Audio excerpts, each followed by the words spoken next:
Iniulat na naglabas umano na isang matinding babala ang Estados Unidos laban sa mga artificial islands ng China at sinabi na handa nilang wasakin ang mga ito anumang oras gamit ang kanilang Tomahawk missile.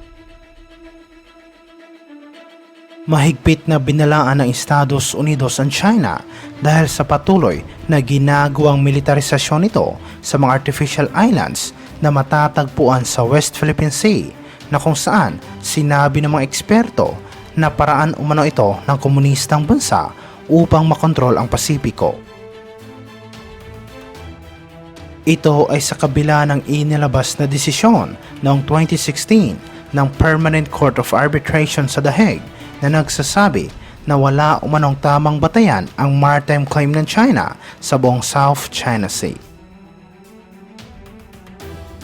Tinawag naman ng tagapagsalita ng Foreign Ministry ng China ang pahayag ng Estados Unidos na katawa-tawa. Sinabi ni Wang Wenbin na wala umanong karapatan ang Washington na makialam sa isyu ng South China Sea at iginit niya na dapat respetuhin ang international na batas.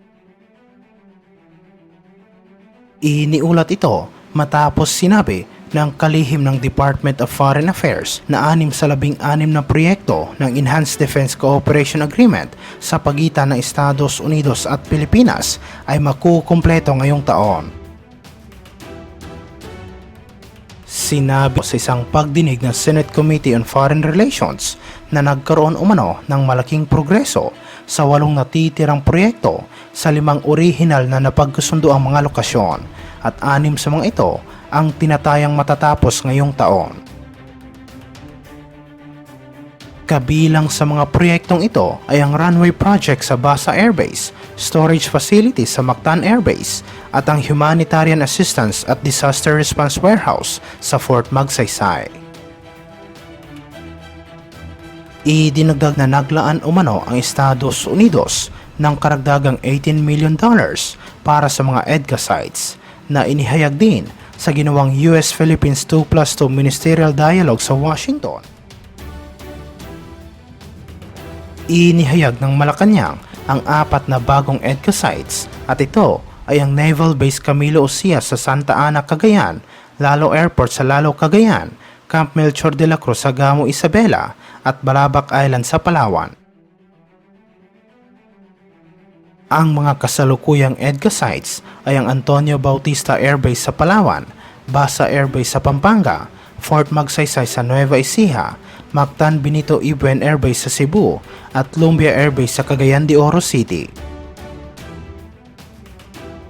Samantala sa ibang aspeto naman, iniulat na harap-harapan umanong binomba ng water cannon ng Coast Guard ang isang Chinese fishing vessel at sinabi ng mga eksperto na isa umano itong malaking kahihiyan para sa komunistang bansa.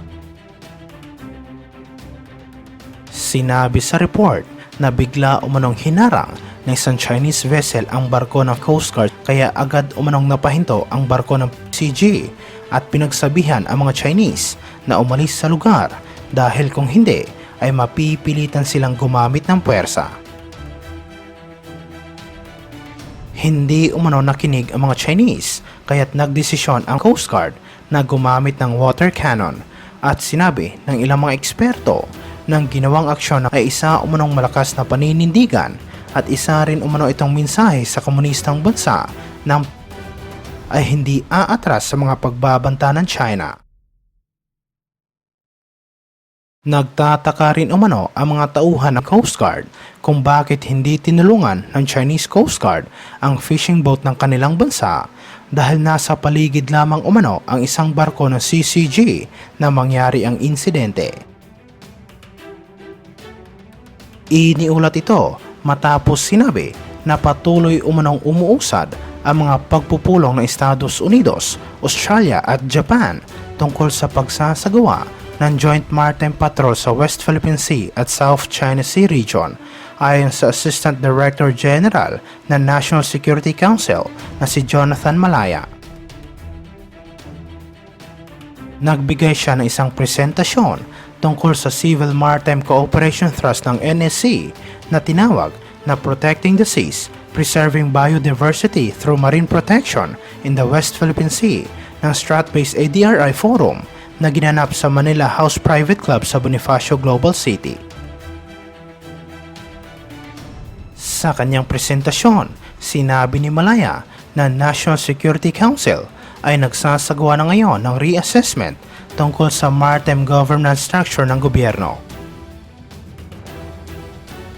Sinabi niya na nais ni National Security Advisor Secretary Eduardo Año na pagtibayin ang bagong governance structure upang harapin ang mga maritime security challenges ng bansa. At ito ang tinatawag na 360-degree archipelagic approach.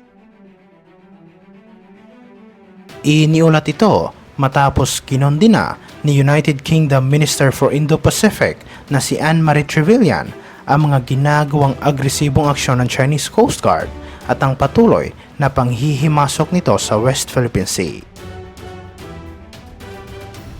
Sinabi niya sa isang interview sa media ng ganitong mga aksyon at pag-uugali ay hindi katanggap-tanggap at patuloy na kukundinahin ng United Kingdom ang komunistang bansa dahil sa mga nakakadismayang aksyon ng kanilang Coast Guard.